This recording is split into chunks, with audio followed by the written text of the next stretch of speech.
지난주 한반도를 관통한 제6호 태풍 카눈은 전국 곳곳에 크고 작은 피해를 남겼습니다. 지난달 집중호우로 큰 상처를 입은 주민들은 위험 지역에서 미리 대피해 당초 우려보다 피해가 적었습니다. 의성군이 안개면의 축분 바이오차 생산시설을 준공했습니다. 바이오차는 바이오매스와 수채 합성으로 기존 퇴비화 이외 새로운 처리 방식이 축산 농가의 기대를 모으고 있습니다. 경주 화랑대기 전국 유소년 축구 대회가 개막했습니다. 올해로 20번째를 맞은 이번 대회는 전국 학교와 클럽에서 501개 팀, 만여 명이 참가해 1,600여 경기를 치릅니다. 경찰이 광복절을 맞아 이륜차 폭주 행위를 집중 단속합니다.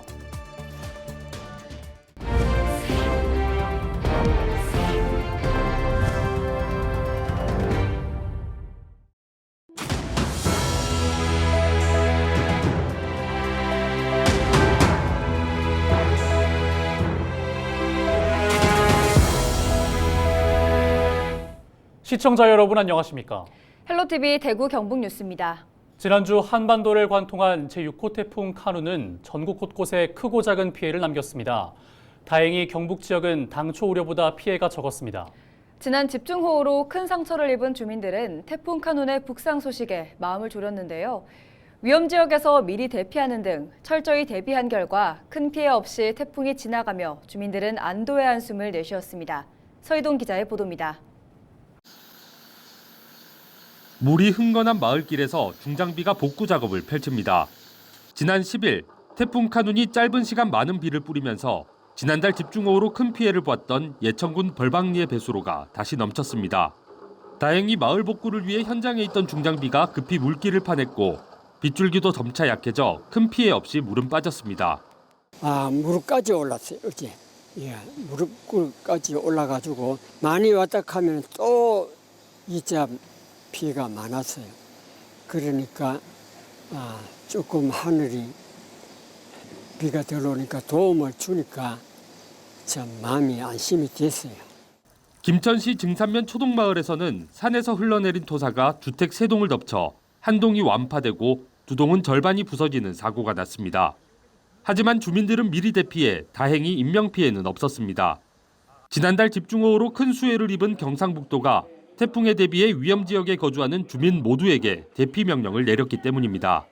우리 도는 이번 태풍 카눈 북상에 대비하여 모든 시군이 위험 예상 지역에 대해 선제적으로 대피 명령을 발령하였습니다. 이에 따라 경찰 소방과의 협력을 통해 최적 10,000여 명을 사전 대피시켰고 그 결과 인명피해는 단 한 명도 발생하지 않았습니다. 우리 도는 앞으로도 인명피해 제로를 목표로 각종 자연재난에 총력 대응할 계획입니다. 최악의 수해를 입은 지 채 한 달도 되지 않아 맞이한 태풍. 지난 피해를 교훈 삼아 그 어느 때보다 태풍에 철저하게 대비하며 소중한 생명을 지켜낼 수 있었습니다. 헬로티비 뉴스 서희동입니다. 무더운 여름철 축산 농가의 가장 큰 골칫거리는 분뇨입니다. 축사에서 나오는 분뇨를 퇴비화해 밭에 뿌리곤 해서 몇 달씩 축분을 쌓아두고 발효시키는 곳이 대다수입니다. 의성군이 축분을 20분 만에 친환경 비료로 만드는 시범 사업을 시작했습니다. 홍하영 기자가 취재했습니다. 농민이 밭에 검은색 가루를 뿌립니다. 트랙터를 이용해 검은 가루가 밭에 잘 섞이도록 처리합니다. 농민이 뿌린 검은 가루는 축분 바이오차. 바이오매스와 수채 합성어로 가축 분뇨로 만든 고형물입니다.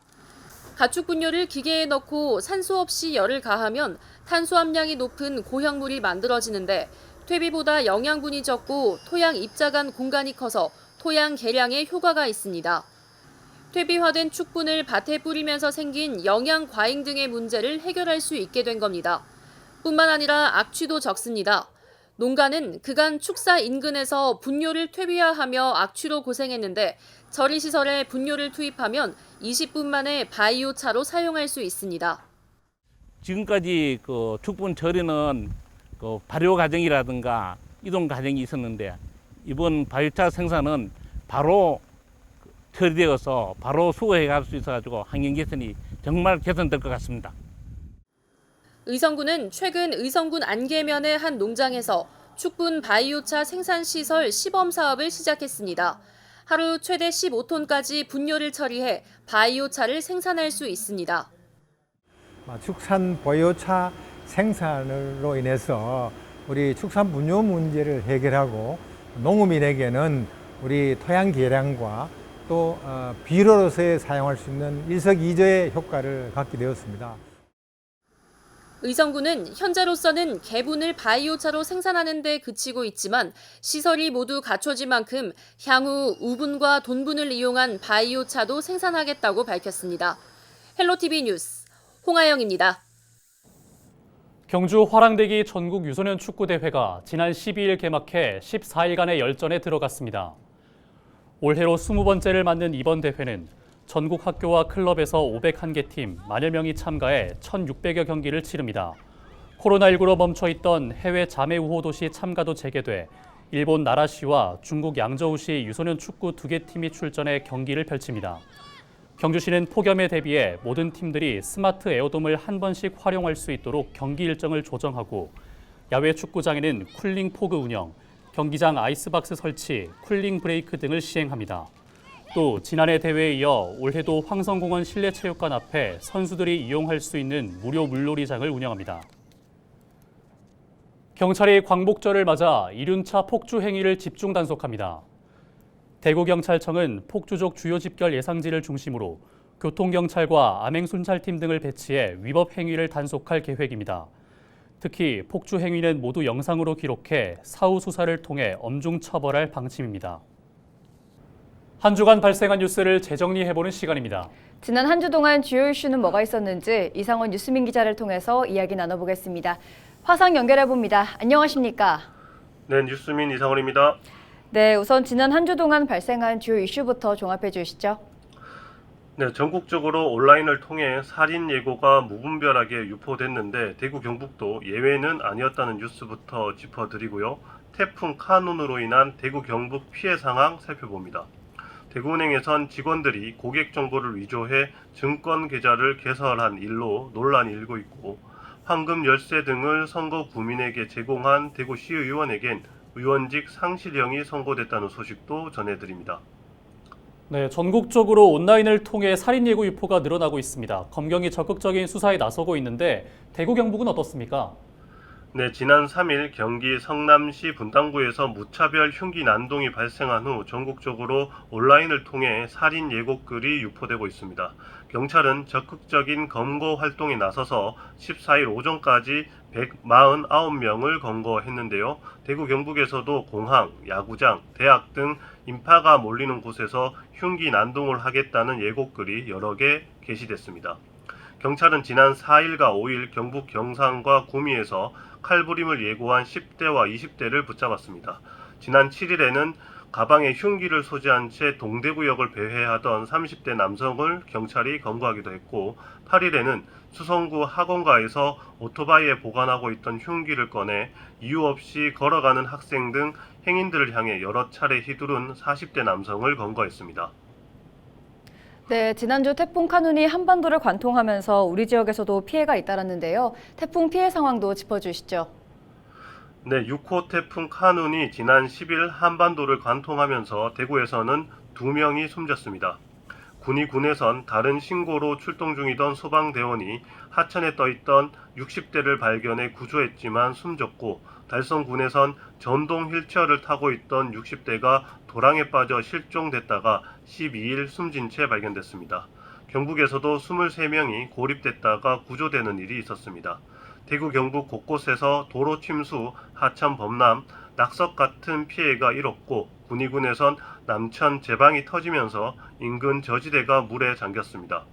주민 172명이 사전에 대피하면서 큰 인명피해는 없었지만 주택 10채가 침수되는 피해를 입었습니다.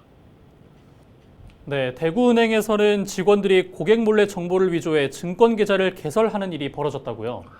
네, 대구은행 직원들이 고객 몰래 문서를 위조해 1000개가 넘는 증권 계좌를 개설했다는 의혹이 불거져 금융감독원이 검사에 착수했습니다. 지난 10일 금감원은 대구은행 직원들이 고객 동의 없이 예금 연계 증권 계좌를 임의로 추가 개설한 혐의와 관련해 긴급 검사에 착수했다고 밝혔습니다.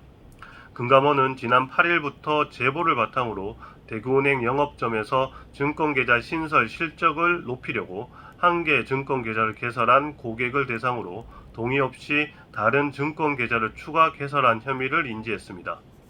이들은 고객이 작성한 한 증권사 계좌 개설 신청서를 복사해 다른 증권사 계좌를 임의로 개설하는 데 활용한 것으로 알려졌습니다.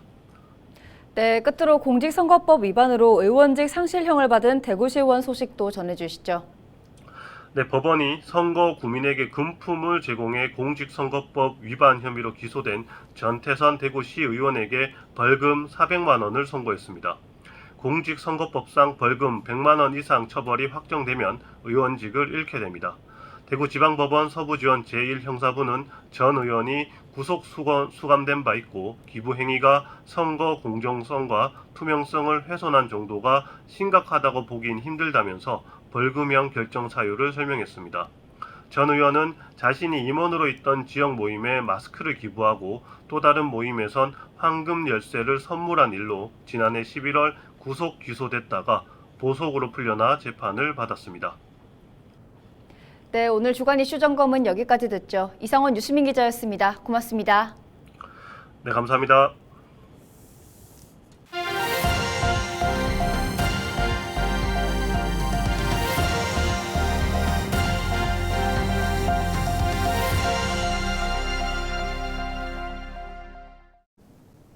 지역 소멸을 막아라 케이블 TV 공동기획 보도 순서입니다. 이번 시간에는 지역의 특색 있는 체류형 관광지를 살펴봅니다. 최근 정주 인구 대신 체류 인구를 늘리려는 지자체들의 노력이 이어지고 있습니다. 전북을 대표하는 관광도시인 전주시도 방문객의 체류 시간을 늘리기 위해 안간힘을 쏟고 있는데요. SK 브로드밴드 유철미 기자가 보도합니다. 네, 인구 감소 시대 정주 인구만이 지역 소멸을 막기 위한 유일한 해답일까요? 자, 이런 문제의식 속 정주 인구의 대안으로 등장한 개념이 바로 체류 인구입니다. 네, 생활 인구, 서비스 인구, 관계 인구 등 다양하게 표현되기도 합니다. 자, 국토연구원은 체류 지역의 유형을 이렇게 5가지로 구분했는데요. 자, 1박 이상을 체류하는 거점형, 자, 체류 인구나 정주 인구 모두 적은 과소형, 그리고 목적 달성 후 지역을 빠르게 이탈하는 목적형 등인데요. 네, 전북 지역을 살펴보면 해양 자원이 풍부한 부안, 그리고 겨울철 스키로 유명한 무주 등을 계절형으로 분류했고, 나머지 시군은 체류보다는 방문의 목적을 둔 과소형이나 목적형으로 구분했습니다. 특히 전북의 대표 관광 거점 도시인 전주의 경우 목적형으로 분류된 점이 가장 아쉬운 대목인데요. 자, 그렇다면 1박 이상의 체류 인구를 늘리기 위해 전주시는 어떤 노력을 하고 있을까요? 전주 한옥마을입니다. 한 해 1,000만 명이 넘게 찾고 있지만 당일 방문에 그치는 이른바 목적형 체류객이 대부분입니다. 1박 이상의 숙박을 유도하기 위해 전주시가 잡은 키워드는 바로 야간. 시는 그동안 야간 경관 조명을 설치하고 밤에 즐길 수 있는 관광 콘텐츠를 개발하는 등 다양한 프로그램을 선보여왔습니다. 이 가운데서도 전주 남부시장 야시장은 밤 손님을 잡기 위한 대표 콘텐츠로 자리 잡았습니다. 여기에 전주시는 올해 초 강릉, 진주와 함께 문화체육관광부와 한국관광공사가 주관한 야간 관광 특화 지원형 도시에 선정되기도 했습니다. 젊은 세대들 그리고 밤에 조금 쉬고 싶어하는 이제 관광객이나 시민들을 위해서 야간 관광에 좀 초점을 맞추고 거기에 이제 인프라와 콘텐츠를 좀 확장시키면 관광의 이를테면 범위 자체가 주요관으로 확대되어서 지역 경제도 활성화될 것으로 생각이 됩니다. 전주시는 또 한옥마을에 집중된 관광 수요를 분산하는 노력에도 나서고 있습니다. 관광지를 확장해 체류 시간을 늘리겠다는 구상인데 전주 한옥마을과 아중호수를 잇는 3km 길이의 관광 케이블카 설치를 추진할 계획입니다. 관광 쪽 관련해서 정말 핵심 사업과 연계 사업 부분에 대해서는 민선 8기 내에 시작할 수 있는 그렇게 반드시 하여튼 시작을 하도록 그렇게 추진할 생각입니다. 전주시가 당일치기의 목적형 체류 지역에서 1박 2일의 거점형 관광지로 거듭날지 주목됩니다. SK 브로드밴드 유철미입니다.